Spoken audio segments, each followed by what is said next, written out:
Bueno, pues estamos en un programa nuevo, otro programa nuevo, desde las imágenes, para Radio Catrina, para el Museo de las Muñecas, grabando, emitiendo desde aquí, desde la isla de Santa Cruz de Tenerife, y esta vez a través de Veracruz a Saltillo, porque hoy tenemos un invitado que es Joel, y él vive en Veracruz, está en Veracruz ahora mismo. Joel Espinosa. Él es abogado y bueno, pero nos va a platicar sobre cosas raras de Veracruz, leyendas, misterios y demás cuestiones interesantes de México, del mundo mexicano. Entonces, pues nada, saludo a todos los amigos y amigas de Radio Catrina que nos escuchan desde Saltillo, desde México y desde el resto del mundo, desde nos puedan escuchar y ver. Y vamos a ver, pues nos están viendo lo que Joel nos va a platicar desde Veracruz. Hoy se me antojó, pues, traer cosas extrañas, cosas raras, y bueno, de lo que él nos pueda decir. Saludo desde aquí a todos los compañeros y compañeras que hacen este programa de radio, el resto de programas de radio, desde sus zarapes correspondientes. Ya voy aprendiendo las palabras que ahí se dicen. Este es mi zarape particular, ahora mismo. Joel, buenas tardes desde Santa Cruz. Buenos días ahí en Veracruz. Buenos días, Juan. Buenos días, Veracruz. Buenas tardes, Santa Cruz. Me da mucho gusto que me hayas invitado a tu programa. Es un honor para mí estar aquí colaborando contigo ahora. Y efectivamente, la invitación versa sobre algunas leyendas de Veracruz. Específicamente hablaré de mi ciudad, Veracruz, Veracruz, porque, bueno, en la entidad en el estado, la provincia es muy amplia. Pero aquí en la ciudad hay muchas leyendas que se pueden compartir, hay muchos misterios. En lo personal, siempre me ha gustado investigar sobre temas de este tipo y me gusta leer, investigar, platicar con quienes han estado. Incluso personalmente he experimentado algunas vivencias fuera de lo normal bueno, trataremos de compartirlas en esta transmisión. Porque bueno, yo sé que cosas extrañas, leyendas, dichos, en Veracruz las hay. Como aquí decimos, por ejemplo, en el mundo de las brujas, a ver las ailas, como dicen en Galicia, a ver las ailas, en Veracruz. Así es, así es. Aquí se ha desarrollado una serie de leyendas, mitos. Eh, Básicamente esto empieza en las poblaciones rurales y de ahí, bueno, se va generando conforme a través de la historia, ¿no? Se va de generación en generación pasando de boca en boca. No sé si quieras que empecemos con algo muy particular que se llaman los nahuales. ¿Sí? Sí, sí, sí. Bueno, el mito del nahual es un ser humano que tiene algunos poderes para convertirse en algún animal y en las noches salir a hacer algunos rituales, pero convertido en un animal. Es muy frecuente que en las poblaciones rurales la gente tenga temor, ¿no? En las noches del nahual, porque se supone que son personas que han practicado algún tipo de hechicería, magia negra o algo así, y que algunos dicen que tienen hasta un pacto satánico, ¿no? Que eso es lo que les da el poder de convertirse. Pues yo recuerdo cuando era niño, cuando me iba a la casa de mis abuelos vivían en una población rural y una parte de la casa tenía un techo de lámina metálica y la otra parte pues en un techo normal como las casas de ahora, ¿no? Cuando me tocaba dormir en la parte de la lámina, del techo de lámina, mi abuela, pues yo era muy niño, mi abuela generalmente se quedaba conmigo en otra cama junto a mí y en la noche se oían como pasitos, ¿no? Que bueno, pensando desde ahora, pues puede ser algún gato o algo, ¿no? Que anda por las láminas, pero en esa época, bueno, la creencia era, escucha, escucha, ahí está el nahual, ahí está el nahual. Y a la mañana siguiente, pues se encontraban pisadas como de un animal raro, ¿no? No eran pies normales o patas de animal, eran pisadas raras.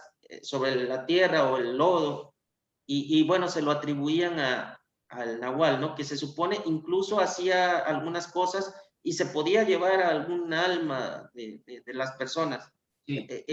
Tenían que, algunas personas rociaban agua bendita o hacían alguna especie de oración para que el nahual no llegara, ¿no? Pero tiene un trasfondo antes de la conquista, tiene un trasfondo mitológico, digamos así, que también en los pueblos originarios ya creían en una especie de ser que se transformaba, y eso se va heredando y se va modificando a través de la colonia y posteriormente ya México independiente, y se va convirtiendo ya en la figura propiamente del nahual.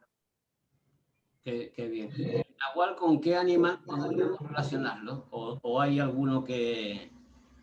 Bueno, normalmente la mitología mexicana es que se conviertan en perros o en aves, pero se supone que se puede convertir en diversos animales, ¿no?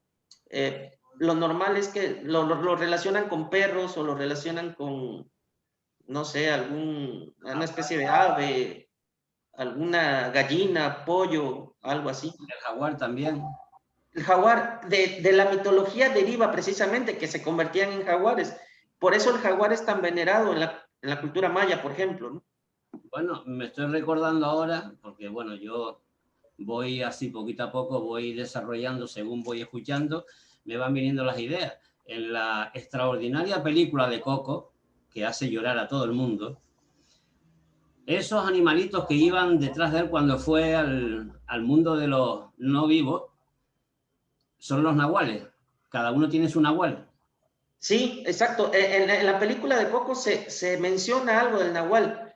Y eso si le sumamos el Xoloescuintle, que es la raza originaria de México, de perros, porque bueno, recordemos que no había diversidad de razas de perros aquí, que viene con la conquista, pues traen los famosos perros de guerra, vienen los españoles, bueno, la referencia viene, y bueno, traen perros de guerra, y ahí es donde ya empieza la diversidad de razas aquí en México de perros. Pero el perro originario de aquí de América, específicamente de México, era el Xoloescuintle. Es un perro que no tiene pelo, es solo la piel, ¿no? Y pues su apariencia no es muy bonita, pero era el originario. También ese Xoloescuintle se supone que acompaña las almas al Mictlantecutli, o al Mictlán, perdón. El Mictlán es donde van las almas de los muertos. El perro, el Mictlantecutli era la reina, la diosa de los muertos, ¿no? Pero el perro te acompaña hacia el Mictlán y él va guiando. Por eso esos perros tenían un lugar especial también en la cultura de los pueblos originarios. Me está llegando unas cuantas ideas de esta tierra canaria.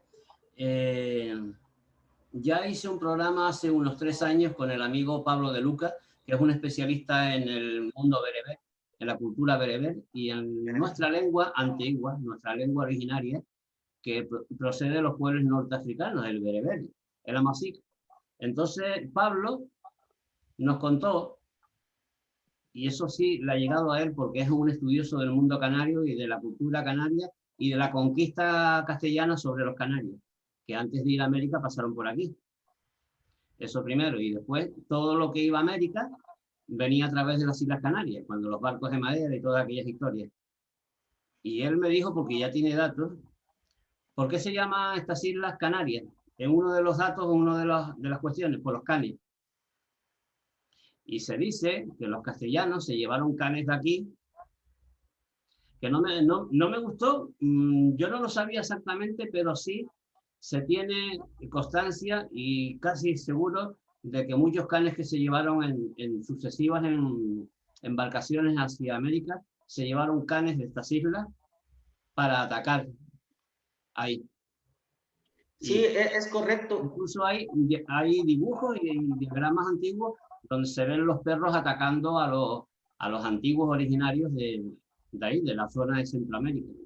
Es correcto, sí. Era una parte como para espantar y, bueno, también servían de ataque, obviamente, pero para intimidar, ¿no? Porque, bueno, los originarios de acá no conocían esas razas de perros. El único perro era el Xoloescuintle y, pues, muy distinto.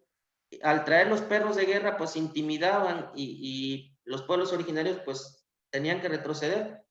Sí, era una técnica, una estrategia utilizada para amedrentar y obviamente, pues si el perro mordía a algún originario, pues sí, lo hería o lo podía hasta matar, ¿no? Sí, Pero fueron utilizados así, efectivamente. Y ya de ahí vienen las mezclas que pues algunos conocemos ya aquí en México. Después hay otra cuestión que hay aquí en las islas, que los antiguos aborígenes, los pueblos originarios, ya que hablamos desde la semana pasada con el amigo Tony Chamán, eh, un amigo argentino que vive aquí, ya, bueno, ya lo has visto. Hablamos de los pueblos originarios en los dos últimos programas. Aquí seguimos hablando de pueblos originarios de alguna forma e incluso de animales originarios. Aquí Así se es. cuenta entre los antiguos originarios de las islas, los guanches, antiguos guanches, llamados guanches, aunque guanches eran los, los lugareños de aquí de esta isla. Cada isla tenía un nombre diferente. En Las Palmas, en la isla de Gran Canaria, le llamaban canarios, los canarios, y cada isla tenía un nombre diferente. Se supone que cada isla vino de una tribu diferente del norte de África. ¿Quién los trajo y desde cuándo? Eso es todavía lo que está en el aire. Si fueron los fenicios, los cartagineses, los egipcios, los romanos, ¿quiénes trajeron y por qué? ¿Vinieron en bandadas o los dejaron aquí, aquí, aquí? Y antiguamente aquí había unos perros como muy negros con los ojos rojos que asustaban a los antiguos aborígenes canarios, no solo aquí, en diferentes islas. Y hay una teoría que alguien contó una vez, y todavía hay leyendas, todavía se dice que en algunas partes de aquí hay quien los ve. Lo que pasa es que después te cuentan, los vi así o los vi asados. Se me apareció aquel o no se me apareció aquel. Entonces, yo sigo diciendo que aquí abajo todavía hay en lugares, en oquedades subterráneas, que las hay en la tierra, puede haber todavía alguien que viva allá abajo. Y los antiguos aborígenes canarios le temían mucho, le llamaban tevicenas. Tevicenas, eran como unos perros muy grandes, muy negros, muy lanudos, y ya te digo, feos y con los ojos rojos que se vean por la noche. A alguien se le estará ocurriendo la palabra chupacabra, puede que esté relacionado por esos mundos también el famoso chupacabra, pero no tenía la forma de cabras aquí, sino eran perros negros, rabiosos, muy grandes, y que los antiguos canarios le tenían pues, mucho miedo. Hay quien dice, yo ya ahora voy a saltar un poquito para atrás, ya que negré, si no me quedo con la boca trancada. En la Biblia, el Antiguo Testamento, atrás, sobre todo en el libro de Enoc, me parece que se habla de que los dioses se casaron, se cruzaron con las hijas de los hombres y salieron los gigantes, salieron gente horrible, Entonces los de arriba se enfadaron y para no matarlos, no los destruían, los repartieron por el mundo para que ellos se fueran extinguiendo solos. Esa es una pequeña teoría que yo me voy creando por lo que escuchas, lees y aprendes de lo que pudo haber sido esos seres gigantescos que nacieron por eso. Lo que aquí quedó, pues son las tevicenas que ahuyentaban y asustaban a los antiguos canarios.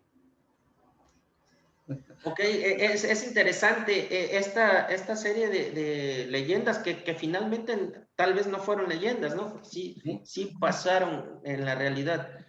Te deja contar algo, otra leyenda de acá de Veracruz, de mi ciudad, ¿no? Todos hemos visto incluso hasta películas, La Llorona, todos hemos visto o leído alguna etapa de la Llorona. Y yo creo que en cada lugar hay una Llorona, ¿no? No es propia de Veracruz, sino yo creo que en todo México y en todo pueblo hay una Llorona.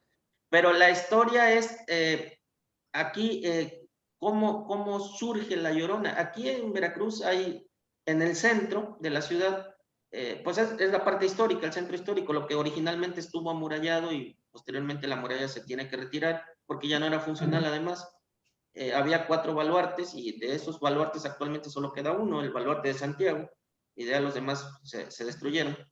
Bueno, en la parte amurallada se supone, hay una calle actualmente, pues es por el centro, de Independencia hacia un barrio muy popular acá que se llama La Huaca. que hay muchas discusión sobre el nombre Huaca, de dónde viene, etcétera, etcétera, bueno, que ya en otra ocasión abordaremos. Bueno, se supone que ahí la gente dice que desde hace 2 siglos que en la noche, a la medianoche, se escucha la llorona. Incluso han visto una mujer con una túnica blanca y gritando el clásico, ay, mis hijos, ¿no? En algunos pueblos, he estado en algunos pueblos y me han invitado porque según se escucha la llorona en las noches, ¿no? Y bueno, no me he quedado con las ganas, vamos, te acompaño. Desafortunadamente, las veces que yo he estado ahí no se manifiesta la llorona, pero bueno, los pobladores dicen que a través de unos caminos llenos de monte va gritando y se han encontrado pues algunas pisadas, se han encontrado algunas señales de alguien que está por ahí y que han desaparecido gente que ha querido ir tras ella y de repente desaparece y no se vuelve a ver nunca más. Yo creo que este mito de la Llorona, pues, bueno, todos sabemos que pierdas, los mata a sus hijos y después se arrepiente, pero va también, si regresamos con los pueblos originarios, la Llorona, ya los aztecas habían establecido en algunos códices ese mito de la Llorona, ¿no? Esa historia de la Llorona. No es tan nueva como pensamos, ¿no? Y como ahora Hollywood la quiso hacer en cine y que distorsionaron mucho la leyenda original, ¿no? Pero sí, los pueblos originarios ya tenían también a su Llorona propiamente. Era una mujer que sí ahoga a sus hijos por desesperación y después se arrepiente de haberlos ahogado y trata de revivirlos, pero pues ya no puede, ¿no? Y cuando muere su alma se queda en pena y hasta el día de hoy no ha podido encontrar esa paz, ¿no? Finalmente, puede ser que dentro de la leyenda sí sea realidad, finalmente la energía, somos materia y energía, nuestra materia pues queda, se deshace, bueno, se regenera y nuestra energía es la que queda por ahí vagando y puede ocasionar. Aquí ahora acabo de tener un evento personal difícil, la pérdida de un familiar. Han estado sucediendo cosas raras aquí en casa. Sí, sí, sí, sí, sí, muy raras. Dejo, por ejemplo, mis lentes, anteojos, en algún lugar y me duermo. Al otro día ya no están en ese lugar, están en otro sitio. Y han estado sucediendo así, pero finalmente es la energía cuando todavía ese ser no ha alcanzado el lugar, la dimensión que debe estar, pues su energía todavía sigue rondando y sigue manifestándose de alguna manera, ¿no? Entonces puede ser que esas leyendas no son tan leyendas, que sí sucedieron alguna vez y esas energías andan todavía vagando porque no encuentran su dimensión adecuada. Así es. Efectivamente sucede. Lo que estás hablando de tu mamá en paz descanse, sí sucede mucho. Que no está aquí y esto porque desapareció, cambió de sitio. Yo no lo hice porque es evidente, se sabe uno si lo hiciste o no, a no ser que te levantes sonámbulo, pero sí sucede y con mucha claridad. Así es, así es. Yo he estado trabajando en algunas ocasiones la energía y se sorprende uno de lo que se puede lograr con ese movimiento de energías. Hay quienes piensan que, bueno, no, que eso es mentira, quienes no creen, se respeta la creencia, pero los que hemos vivido estas experiencias de ese manejo energético es impresionante. Obviamente también se necesita una mente muy abierta para procesar esos eventos y estar dispuesto a ver cosas nuevas y procesarlas así, porque sí, sí se mueve, cuando tú empiezas a mover energías, tanto negativas como positivas, te sorprendes. Honestamente, yo las energías negativas no soy partidario, porque bueno, todo lo que haces mal se te regresa al doble o al triple, no es conveniente. Pero ese manejo energético, incluso cuando tú estás muy estresado y empiezas a mover tú mismo tu energía, puedes llegar a un nivel de relajación y es sorprendente. Sí, sí, es cierto. Y otra cosa que te iba a comentar, que les iba a comentar a todas y a todos los que nos estén viendo y escuchando, pues que sí, eso de que sí, cada uno cree pues lo que cree conveniente creer. Desde el punto de vista que bueno, que cada uno, que todos no somos iguales y que cada uno tenemos nuestro periodo de aprendizaje. Este curso, el otro, el otro, el otro. Dícese que no se va para atrás. Nunca retrocede un alma, un espíritu, una energía. Podremos repetir cursos y seguir, repetir cursos y seguir, pero no descendemos nunca. Así es. Luego ya más profundo, no lo sé explicar porque yo no lo he visto ni... Otra cosa es, yo suelo usar mucho cuando me dicen, ¿tú crees en? Digo, yo prefiero entender y comprender algo que creer. A lo mejor yo digo, yo creo en este boli, en esta pluma, como se dice ahí, porque bueno, más o menos sé de qué está hecho y cómo lo hacen. Pero creer en qué cosa o en algo que yo no sé o en algo que me cuentan ahora mismo, que cuentan tantas cosas que no sabes si es verdad o es mentira, entonces yo prefiero más bien entender las cosas, comprenderlas, que también lo voy a comparar como cuando yo estudiaba. Cuando yo estudiaba existía el estudioso, el que estudiaba porque comprendía, y el empollón. El empollón que recitaba según leía, te lo aprendías de memoria. Muchas veces uno tuvo que aprenderse de memoria un texto, una lección, porque te hacían un examen oral. Entonces es el empollón, antes decíamos el empollón. Pero el empollón con el tiempo se va a olvidar, porque si te lo empollaste pero no lo aprendiste. Esas son las diferencias que yo hago entre creer y comprender. Así es, así es. Es correcto totalmente, ¿no? Comprender, porque la creencia, bueno, es un dogma, ¿no? Te pone el dogma y tú lo sigues. ¿Sí? Y es muy respetable, pero siempre entender el porqué. Y Claro. procesar, te ayuda a tener la mente muy abierta, procesar la información, comprender lo que está ocurriendo y lo que va a ocurrir, y no sobresaltarte, no tomar decisiones a la ligera o expresar cosas que no debes, ¿no? Entonces, es interesante los manejos energéticos y lo que puedes lograr a cierto nivel haciendo meditación, haciendo algunas técnicas. ¿Quién salió perdiendo hace siglos, hace algunos siglos? Dos ejemplos de esas personas fue Galileo y Newton. Eran muy, sobre todo Newton, era muy de emperrarse, hasta que no comprendieras algo, no salía. Pero claro, nadie le creía. ¿Cómo te van a creer? Da tiempo, son gente ya, eso es otra historia, ya que son gente que se adelantan a su tiempo, ya eso es otra historia. Pero ahí está el que comprende o el que dice yo creo, bueno, pues... Pero también se puede decir, sí, vale, no me creas, ni tampoco nos crean, como digo yo a veces en los programas de radio siempre, no tienen por qué creerme, yo no soy ningún dios, ni soy ningún santo, ni soy la panacea. No me crean, hay que seguir estudiando cada persona, cada uno, estudiando para sí, porque es tu vida, es lo que, bueno, como dije la semana pasada. Sí, es correcto. Siempre hay que respetar las opiniones de cada quien, ¿no? Pero ahora que sacas el tema de Galileo, bueno, llegó a ser enjuiciado por ir en contra de las ideas oficiales, digamos así, ¿no? Y finalmente él era el que tenía la razón, ¿no? Después de ser desacreditado y enjuiciado y todo. Así es. Aquí pues, si regresamos a los pueblos originarios, hemos heredado técnicas, el famoso chamanismo, ¿no? De técnicas que en los pueblos originarios se desarrollaron y todavía algunas personas las siguen practicando al día de hoy. Tal vez ya no exactamente como en esas épocas, pero se sigue haciendo. Y bueno, si vamos a otras culturas, pues ya ves en Cuba, cómo llega la religión, la famosa santería, que bueno, sí es una parte santería, pero la religión yoruba, ¿no? Ese sincretismo que llega con los esclavos africanos.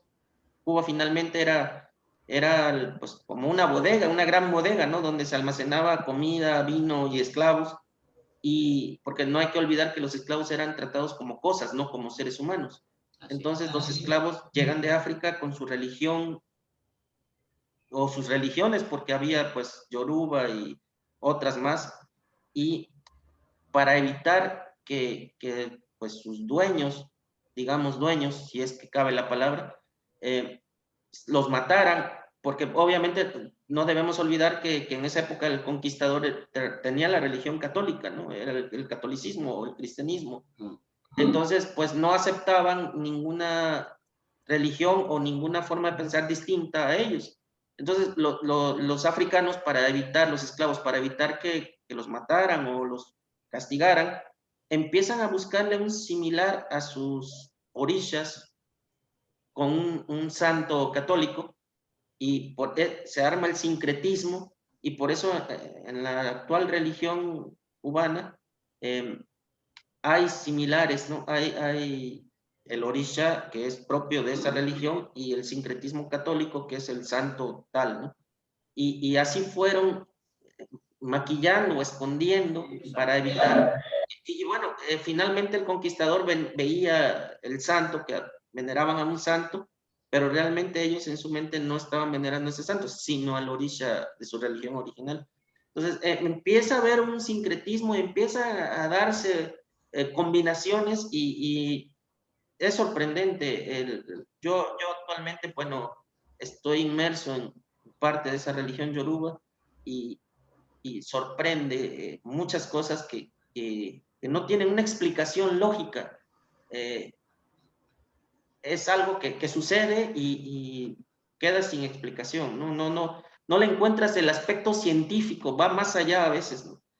Queriendo ser muy frío, bueno, dices, bueno, sí, fue el viento, fue la lluvia, ¿no?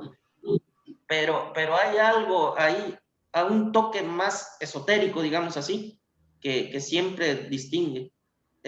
No me profundizo mucho en esto, porque no, por respeto a todas las creencias y todo, pero sí, esta religión es fuerte, es algo fuerte. De todas maneras, como tú muy bien has dicho, no es explicativo, no se explica, no es científico. Claro, pertenece a la energía, pertenece al más allá de nosotros, a cada uno. Recordemos que nosotros no sabemos nada de nosotros. El cerebro dicen que está solamente aflora el 5%, solo la masa carnosa que está aquí dentro. La parte gris, como se suele decir, que solamente entendemos el 5, ponle el 10%, y lo demás, el cerebro. ¿Cómo será lo demás? Lo que está aquí al lado, el alma, o el espíritu, o las energías que nos envuelven. Así es. Es mucho, es mucho. Entonces, por eso yo ni digo no, ni digo sí. Seguir hasta que llegues al final de tu vida, pues lo que hayas aprendido ya lo aprendiste. Pasarás o no pasarás de cursos. Exactamente, es la enseñanza que te llevas, y que te mejores como ser humano, ¿no? Claro. Porque no nada más es repetir y decir, convencer, no, sino convéncete tú mismo de tus principios, tus valores, y eso es lo que te lleva a ser mejor ser humano, Así es. sin necesidad de andar divulgándolo y presumiendo, ¿no? Porque incluso hay gente que presume, es que yo pertenezco a tal o cual grupo religioso, o a tal grupo de estudio filosófico, etcétera, etcétera. Pero pues no es el caso presumirlo, sino aplicarlo a tu vida para que mejores como ser humano. Como se nota que usted es profesor, ¿eh? Gracias. No, pues te explicas bien, lógico. Sí, sí. El maestro, pues bueno, está acostumbrado a estar delante de tus alumnos, y bueno, pues es de agradecer. Si quieres, hacemos una pausa. Claro. Para que nuestro amigo realizador, nuestro amigo Roberto, pone una pausita musical, y ahora seguimos. Antes que nada, déjenme echar un brindisito. Ok. Pues con un Olmeca. Yo te acompaño con café porque no tengo, pero aquí es muy temprano todavía. Bueno, esto es bueno para los bichos que hay aquí también, no digamos que no, ¿eh? Salud a todos los que nos escuchan. Salud. Y ven. Salud, yo con café. Salud. Pues nada, hacemos una pausa y regresamos en unos minutos. Perfecto. Bien. Pues continuamos con esta plática con Joel Espinosa, hablando de cosas extrañas, cosas raras, leyendas de Veracruz y de otros sitios también que van saliendo. Antes estuviste platicando sobre los náhuatl. A mí se me ocurrió también que ahí, por ejemplo, los náhuatl, si se le aparece a alguien por los caminos o por alguna parte, ¿es posible que esa persona te esté diciendo adiós? Es posible, dentro de la mitología, sí es posible, si un nahual se aparece, tú lo ves, puede ser que lleve tu alma, se lleve tu alma, y sí, la persona puede fallecer. Es posible. Es que hay muchas combinaciones sobre los mitos, ¿no? No hay una verdad absoluta, cada uno cuenta el mito a su manera, pero sí es posible que llegue a fallecer una persona, ¿sí?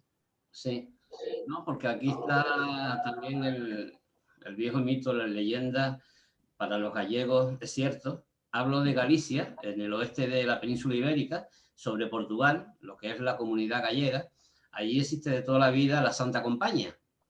La Santa Compañía es una fila como monástica de monjas o de algo que está cubierto y los ves en los caminos, los ves en los bosques y van con un candil. Tú imagínate esa fila de noche con un candil que van caminando y lo que allí te dicen es que si la Santa Compañía te visita o pasa por donde tú estás o tú los miras, no sé exactamente una de las dos, seguramente te están llamando para ir para arriba. Eso es una leyenda muy, muy arraigada en Galicia, en todos lados de Galicia. La Santa Compañía. Bueno, ¿sabes qué podemos ligar con la plática que ahora estás? Hay algo aquí también en México que se conocen como chaneques. Sí. Está ahí en Eh, Veracruz. exacto, los chaneques, pues algunos dicen que son como niños, otros dicen que son pequeños duendecillos, o sea, duendecillos, otros dicen que son seres diminutos. Bueno, imaginemos niños, seres diminutos, Sí. lo que sea, ¿no? Pero se supone que pues hay varias leyendas sobre estos chaneques, seres esotéricos, mitológicos, como quieran llamarlo, que, por ejemplo, si un bebé no está bautizado, aquí luego se acostumbra que a los bebés les ponen algo rojo en la mano, un listoncito, porque según que las almas no bautizadas, esto es en la creencia católica, las no bautizadas, los chaneques es más fácil que se los puedan llevar. También hay otra versión que si tú vas caminando en algún lugar, los chaneques te pueden perder. Se te aparecen y te empiezan a llevar por lugares que no conoces y te llegan a perder. O que si entran a tu casa o si se acercan a tu casa, te pueden desaparecer cosas o cambiar de lugar o romper, hacen travesuras, ¿no? Como travesuras. Pero sí pueden, la creencia es que se pueden llevar las almas de los seres no bautizados, especialmente de bebés, o bien que si tú vas caminando te pueden perder en algún bosque o en algún campo, te pueden llegar a perder. Más o menos se liga con lo que ahora comentabas de los monjes. Sí, sí. Se me está ocurriendo, a ver qué iba a decir. Eh, los chaneques están en ese famoso pueblo que es el pueblo donde se reúnen los brujos. Ah, en Catemaco. Catemaco, ahí. A Catemaco. Bueno, realmente sí, sí, pero se les puede ver, según quienes han tenido noticias de ellos, se les puede ver en cualquier lugar, no solo ahí, ¿no? Bueno, Catemaco es conocido, pues yo creo que mundialmente, porque se reúnen cada primer viernes de marzo, se hace una ceremonia y el primer viernes de marzo de cada año, obviamente, se hace una ceremonia, un ritual donde Se reúnen. hay brujería, digamos así. Y yo, honestamente, yo nunca he ido a los rituales, pero bueno, sí es un momento místico y cargado de energía, supongo, porque bueno, no es una sola persona la que hace el ritual, son muchas. Eh, gente que practica magia o brujería y lo hacen. Entonces, debe estar cargado de esoterismo, de energía. Sí, sí. Yo no he ido, bueno, ahora en este año, el año pasado ni este, por obvias razones no se puede, pero bueno, en años anteriores que sí podíamos viajar, no asistí. Porque, bueno, no me gusta también estar en lugares muy aglomerados o algo, ¿no? Sí, Pero concuerdo. bueno, alguna vez podremos hacer un reportaje de eso cuando se pueda. Sí, sí. Pues es interesante porque sí, ahí ya alguien me comentó hace 2 años en un Día de Muertos a través de radio, que incluso ha habido, debe ser ese día de marzo que tú dices, en un congreso, pues vienen de muchos sitios. Ajá, es el primer viernes de marzo. Incluso hay gente que ese día en su casa pone alcohol, alcohol puro, alcohol de caña, con algunas hierbas y lo deja ahí durante un día, 2 días. Y posteriormente ese alcohol, cuando tienes una dolencia, te lo untas y se supone que te alivia el malestar. Sí, sí. O que sirve también para limpiar tu energía, también se usa. También he estado mirando un lugar donde hay un sitio donde hay unos seres que le dicen los gentiles, que lo achacan a la cultura ay, tomomeca, ¿puede ser? ¿O lo apunté mal? Pues podría ser, no sé, Totonaca, Olmeca, Totonaca, perdón, Totonaca. lo copié mal. Totonaca, sí, eso está en Sierra Madre. Bueno, aquí en el estado de Veracruz también se asentó la cultura totonaca. Ah, la cultura totonaca también estuvo ahí. Sí, sí, sí, al norte, un poco más al norte. Sí, pues ahí hay una serie de monumentos, de figuras de piedra muy antiguas que lo achacan a la cultura totonaca. Totonaca. Sí, Debe ser, digo, finalmente, pues sus sacerdotes, los sacerdotes de cada cultura, tanto totonaca, olmeca, maya, mexica o azteca, que ahí es un punto que luego aclararemos porque a veces se usa el término indistinto mexica y azteca y para efectos, hay investigaciones más recientes que sí hacen una distinción entre aztecas y mexicas, pero bueno, esa es parte histórica, ya en algún momento haremos sí, sí. una conexión histórica de esto, pero bueno, cada pueblo originario pues tenía sus sacerdotes, tenía gente que apoyaba, incluso los mismos gobernantes se apoyaban en sacerdotes para tomar decisiones políticas, para que les dijeran si en qué momento se podía hacer la guerra, en qué momento no. Los sacerdotes también eran pues una especie de astrónomos, Sí, porque también estudiaban los movimientos lunares para las cosechas, para en qué momento venía un temporal, en qué momento estaba propicio. Y los mayas, para mí la cultura que más misticismo tiene y más, obviamente, posterior al misticismo es el aspecto científico, son los mayas. Aunque bueno, no es de mi región, de donde yo habito, eh, es la región pues de Yucatán y Quintana Roo. Los mayas eran estudiosos de la astronomía, pero también dominaban las ciencias ocultas, ¿no? Y también, bueno, grandes matemáticos. Imagina una combinación de matemáticas, de astronomía y todavía el esoterismo, pues los llevan a hacer una gran cultura que poco a poco se fue extinguiendo, desapareciendo y emigraron. Llegó a ser tanta la cantidad de población que tenían las ciudades que no se daban abasto ya con las cosechas para alimentar a tanta gente. Los bosques se fueron talando para hacer construcciones y deforestando, y eso, bueno, parte de eso origina su caída, pero era un grupo originario lleno de misticismo. Bueno, basta ver quienes hayan viajado a las ruinas arqueológicas de Yucatán, por ejemplo, eh, están llenas de misticismo. Hay algunas que reproducen los sonidos, otras que se ve la serpiente emplumada que en el equinoccio de primavera baja de la pirámide. Eh, Eran grandes constructores, grandes astrónomos, grandes esotéricos, y tal vez no se les da el reconocimiento que tengan los mexicas, por ejemplo, porque bueno, ellos hacen la defensa de Tenochtitlan o Tenochtitlán y bueno, luchan, se les da más reconocimiento a ellos, pero los mayas, para mí, en cuestión personal, tienen un gran cúmulo de conocimiento más que los mexicas, porque los mexicas eran un pueblo más orientado a la guerra, conquista, guerras, pero no eran tan místicos. Los mayas sí, también hacían la guerra, pero eran estudiosos de los fenómenos naturales y esotéricos. ¿Conoces algo del Popol Vuh? Bueno, el Popol Vuh, sí, hay dos grandes libros, el Popol Vuh y el Chilam Balam, que tratan sobre el reflejo del más allá, ¿no? Del mundo, del inframundo y del extramundo. Esos libros son tomados de los códices y hechos la interpretación.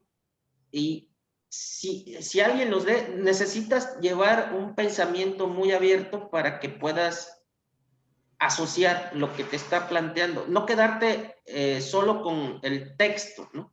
Sino leer entre líneas, digamos, para poder entender la dimensión que quisieron darle. Es cierto, a mí me llegó hace años, no lo sé decir bien, pero es cierto que el Popol Vuh está escrito un éxodo calcado al éxodo bíblico, con los mismos nombres. Bueno, no me atrevería yo a entrar en esos detalles, ¿no? Pero, porque además, bueno, fueron épocas distintas, pero no creo así tal cual la copia, sea una copia, ¿no? Pero sí, bueno, todas las religiones tienen cierta coincidencia, ¿no? También recordemos bueno, los pueblos originarios eran teocráticos y eran politeístas además, ¿no? Todo el poder estaba en Dios y en dioses, porque tenían muchos. Tal vez tenga algunas coincidencias, no me atrevería yo a decir que es semejanza del Éxodo. Pero bueno, sí relata alguna partida de pueblo, sí tiene algunas coincidencias, pero te digo, he visto en otras religiones las coincidencias, ¿no? Un Mesías, he visto un Mesías que sana, un Mesías que es engendrado, hombre, Dios y humano, etcétera, etcétera. Entonces, puede ser, las coincidencias son luego muy claras en ciertas religiones. Es que tengo entendido, el Moisés bíblico se llama, o lo conocemos por Moisés, y el del Popol Vuh, Mose. Mose, ajá.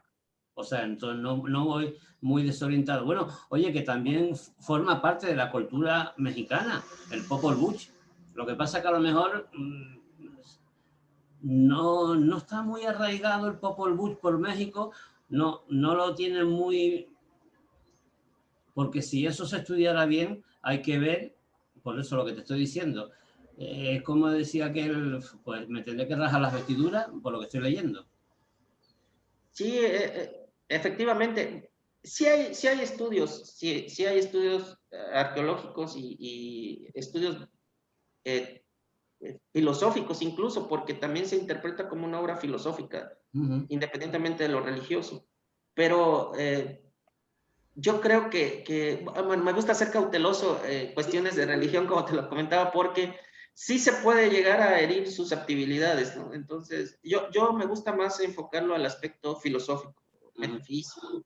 Sí, de hecho, bueno, en ocasiones anteriores yo estaba, ahora ya no estoy por cuestiones de tiempo y todo, pertenecía a un grupo filosófico. El requisito era que cada día, nos reuníamos los viernes, cada viernes teníamos que llevar un trabajo hecho. Entonces podías elegir el tema que tú quisieras, nada más que aportar algo a la sociedad. Y yo siempre me inclinaba por los temas metafísicos, esotéricos, filosóficos incluso, ¿no? Pero sí hay algunas coincidencias en religiones y bueno, cosas que no te explicas porque aparte son con épocas distintas, ¿no? Con siglos de diferencia. Exacto. Pero sí llegan a tener coincidencias. Eso es lo que a mí la diferencia de tiempo que hay entre un libro y el otro libro. No sé cómo puede haber tanta diferencia porque lo de los mexicas fue sobre el 1100 y algo. Sí, fue en el México precolombino, digamos. Eso es lo que a mí no me cabe, al igual que no me cabe, estos son mis disparates, no me cabe en la cabeza cuando hablan de esto sucedió hace 100 millones de años. Toma, ya está, cómetelo. 100 millones de años. aquel dinosaurio hace 66 millones de años que ya no está sobre la Tierra. 66 millones de años. ¿Sabemos lo que estamos hablando? ¿Tanto ha esperado la Tierra para construirse? ¿Millones? Cuando ya 10.000 años, 20.000 años o 200.000 años, que es la aparición de ciertos seres, ya hace un montón de años. Y cuando me hablan de millones de años, es lo que todavía a mí no me cabe. Yo tengo ganas que un día alguien diga, la ciencia ha estado en un error, no existen millones de años en la Tierra. Esos son mis disparates, perdón. Es correcto, es correcto. También volviendo al tema de la religión, bueno, también aquí en México somos un sincretismo, digamos así también, ¿no? La mezcla de alguna religión, de la religión que nos traen, las religiones que existían aquí o las creencias religiosas de aquí, se hace una mezcla y actualmente pues muchos rituales que hacemos es una combinación, ahí es donde se da el verdadero mestizaje, Sí, sí. en la comida, en la religión, en las expresiones, incluso hasta en el físico. Bueno, también nuestra genética llevamos parte de allá y parte de acá, ¿no? Sí, sí, sí. Por ejemplo, cuando en el ritual de Día de Muertos, en nuestro altar, quienes ponen altar, yo aquí, bueno, un pequeño altar simbólico, pero hay gente que aquí en México pone un altar grandísimo. Y lo puedes poner de cualquier región del país. Cada región tiene un poco de lo suyo, una característica. Por ejemplo, pero dentro de ese mismo altar, aunque hay gente que lo quiere hacer muy prehispánico, siempre lleva un toque de la conquista, ¿no? De la colonización, del mestizaje. Desde el pan, el momento que tú pones tu pan sobre el altar, el famoso pan de muerto, ya de ahí estamos hablando de un mestizaje, porque aquí en México pues no se hacía pan, aquí se comía tortilla, y bueno, se sigue comiendo tortilla, pero me refiero en esas épocas, pues era la tortilla, el pan no lo comían los pueblos originarios, viene con el mestizaje. Y bueno, parte de nuestra comida también, algunas verduras, frutas que no existían aquí, que nos trajeron, y se hace la combinación. Es interesante el Día de Muertos, 1 y 2 de noviembre, bueno, creencia del primero Todos Santos, y el 2 de noviembre ya es propiamente el Día de Muertos. Los altares, hay quienes afirman que en los altares la comida que tú pones como ofrenda, cuando se retira, ya pasa el día, la celebración, digamos, se retira la comida y que pierde su sabor. Hay quienes la prueban y dicen, no, es que ya no tiene el sabor. Si es un pan dulce, ya no sabe dulce, ¿no?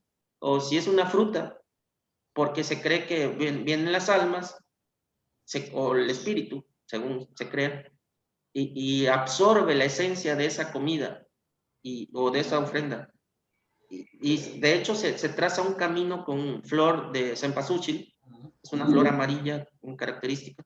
Se hace su camino desde la entrada, desde tu puerta de entrada a la casa hasta el altar, indicándole a las almas hacia dónde. Y algunos que ponen incluso veladoras, ¿no? Pero la propia flor de cempasúchil hace las veces de esa llama para indicar el camino. Entonces, ahí llegan a tu altar. Se supone que en el altar pones lo que más le gustaba comer o tomar a la persona fallecida. Viene el alma, se lleva la esencia de esos alimentos, y cuando tú los retiras, quienes lo prueban han afirmado que no sabe a nada. Ahí está. Así es. Y esos días se percibe un ambiente místico, un ambiente diferente. Esos 2 días se percibe algo en el ambiente que normalmente no lo sientes. No sé si también es en parte porque pones tu altar, pones las veladoras, pones el olor a flor, todo eso te va envolviendo, pero sí lo llegas a percibir esos 2 días. Y bueno, antes cuando se podía salir, que los panteones, la gente iba a los panteones hacia la tumba de su ser querido y se llevaba la comida y ahí comía en la tumba con ellos, ¿no? Compartía. Ahí ahora pues no podemos hacer eso por cuestiones de salud pública, pero bueno, esa era la costumbre. Incluso gente que llevaba mariachis, ¿no? Al panteón a cantarle las canciones preferidas de su difunto. Y es un ambiente diferente, místico, se percibe. En lo personal me gusta esa celebración. Generalmente, pues en las escuelas que he trabajado o en los lugares que he acudido a trabajar, se pone un altar y generalmente tomo foto para irlo documentando. Me gusta la investigación sobre estos temas. Está bien. Ahora se me ocurrió otra pregunta. A ver, en la película de Coco te cuenta el mundo de los no vivos, pero si tú no vas ese día y le haces la ofrenda y le pones la foto, esa persona se pierde de ahí y baja más para abajo. ¿Cómo? Se supone, sí, se supone que se pierde en el inframundo o ya desaparece, ya no puede regresar, ya no se siente amado, ya se siente olvidado. Sí, en la película, de hecho se ve en la película que van desapareciendo, ¿no?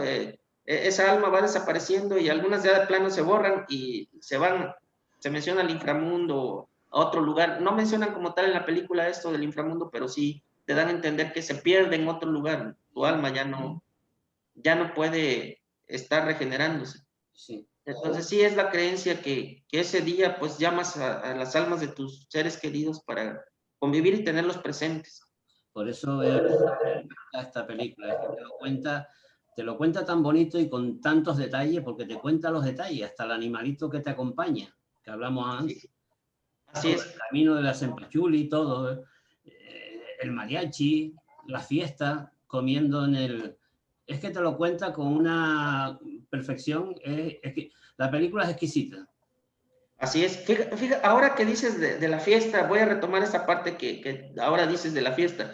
He vivido en 2 países distintos a México y bueno, las primeras cuestiones que me hacen es platica el Día de Muertos o por qué celebran el Día de Muertos, ¿no? Porque finalmente es una celebración, es una fiesta. Lejos de pensar en llorar porque tu familiar ya no está y en ponerte triste, no, al contrario, es una fiesta.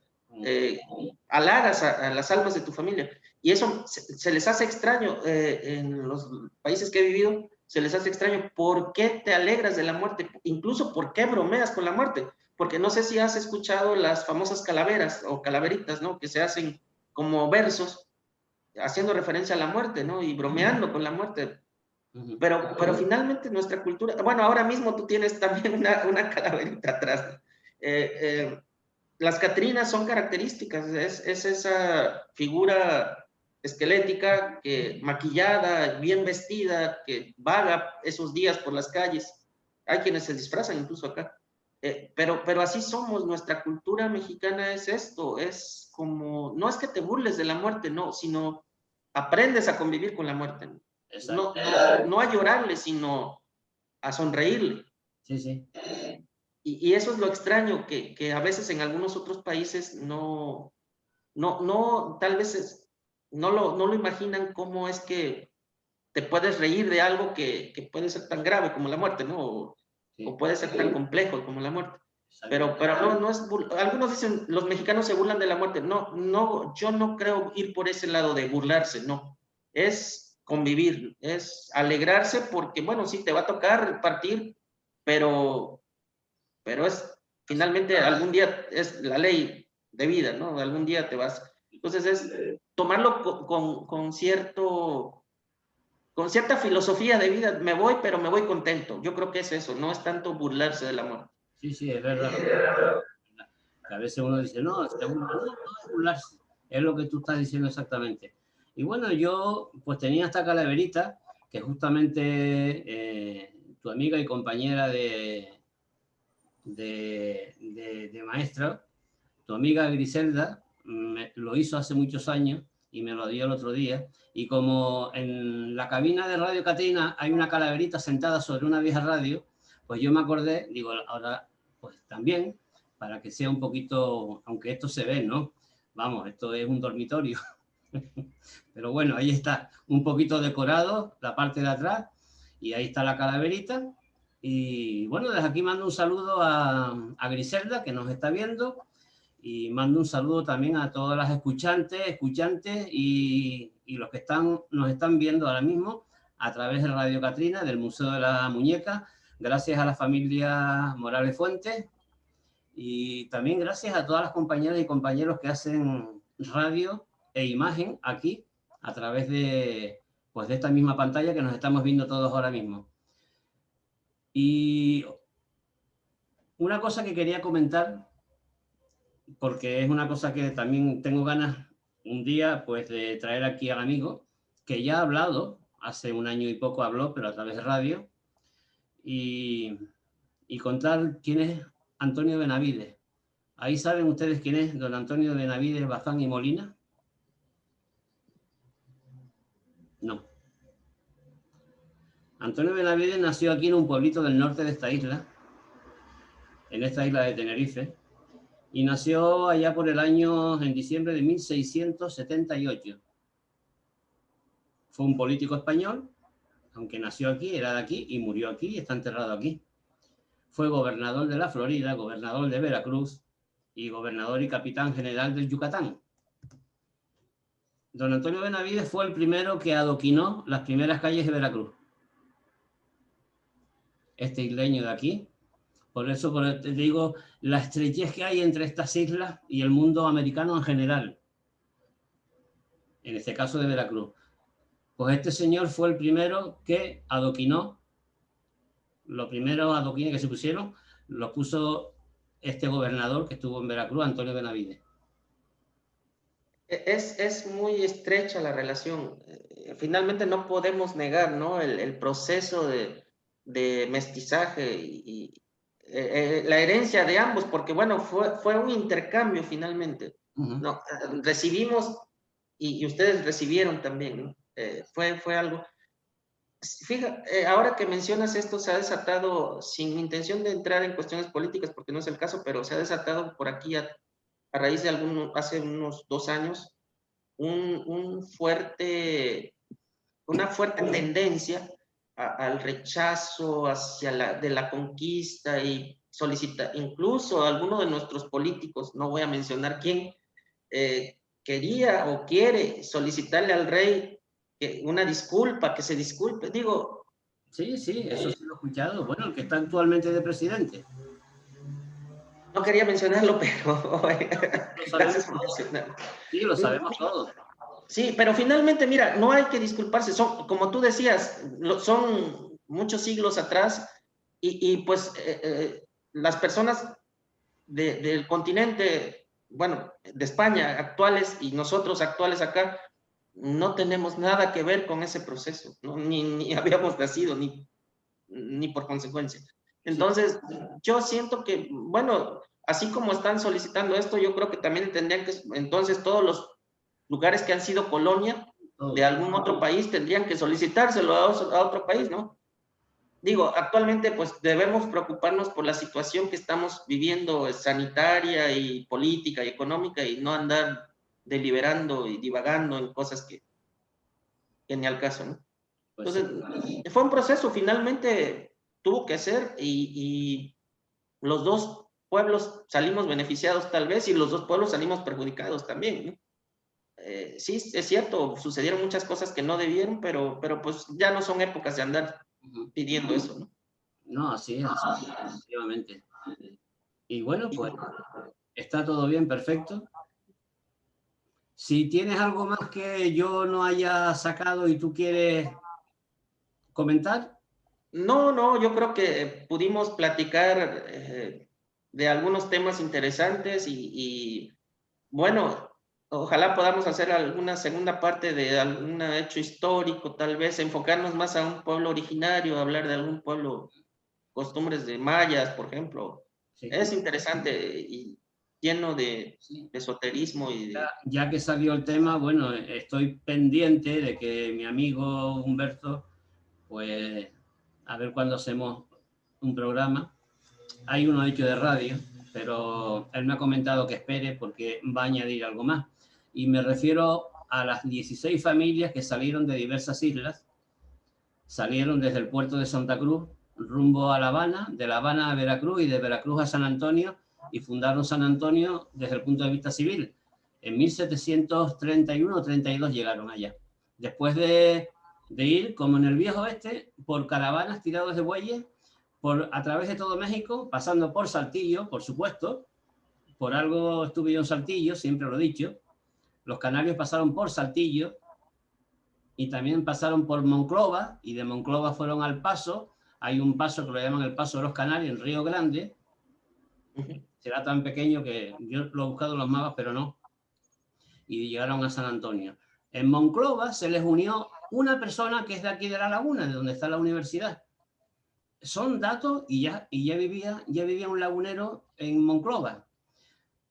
Fundaron San Antonio, ya estaba el Álamo, fundaron San Antonio a nivel civil, pero después esta familia de los Arocha regresaron a Monclova y fue uno de los primeros alcaldes, un tal Arrocha, de la isla de Lanzarote.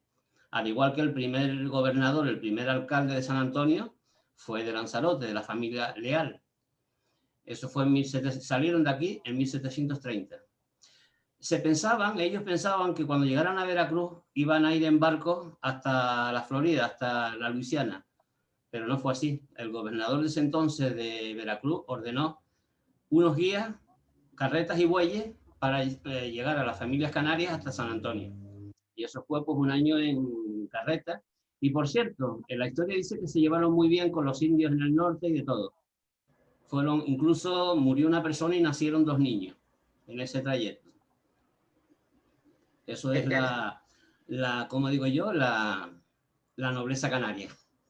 Así es. También sería interesante posteriormente hablar de la llegada a Cuba, ¿no? De cuando llegan los conquistadores a Cuba y cómo transforman esa región y bueno, ahí con los pueblos originarios sí, sucede también algo interesante, ¿no? En Cuba, y ya después, bueno, se convierte en la gran bodega. Exacto. Otro detalle más. ¿Perdón? Espera, antes que se me vaya, otro detalle más. Normalmente los conquistadores pues iban en hombres, iban en plan conquista, siempre no iban familia. Esto fue una de las primeras veces que cuando, si no recuerdo mal, era Felipe V, creo que fue, en 1730, creo que es el que gobernaba, ordenó que fueran familias, no en plan hombres a conquista ni a pisar, sino familias para colonizar, para estar en ese pueblo, para seguir, para subir la familia, que es lo que él pretendía, fundar San Antonio de Béjar a nivel civil, que es lo que hicieron las familias canarias. 100 años después, aproximadamente, fue lo del Álamo. Y no es de desdeñar, hay quien lo dice, 100 años después, ya con apellidos más ingleses y más de otros, ya pasando un poquito de los apellidos de aquí, seguramente habían canarios defendiendo el Álamo también. Así es. También la historia esa después de que yo me enteré que las familias canarias pasaron por Saltillo, ya me quedé yo... Aquí también, bueno, Veracruz era el punto de entrada, ¿no? De todo el puerto principal de América. Así es, las mercaderías, las personas. Sí. Pues nada, Joel.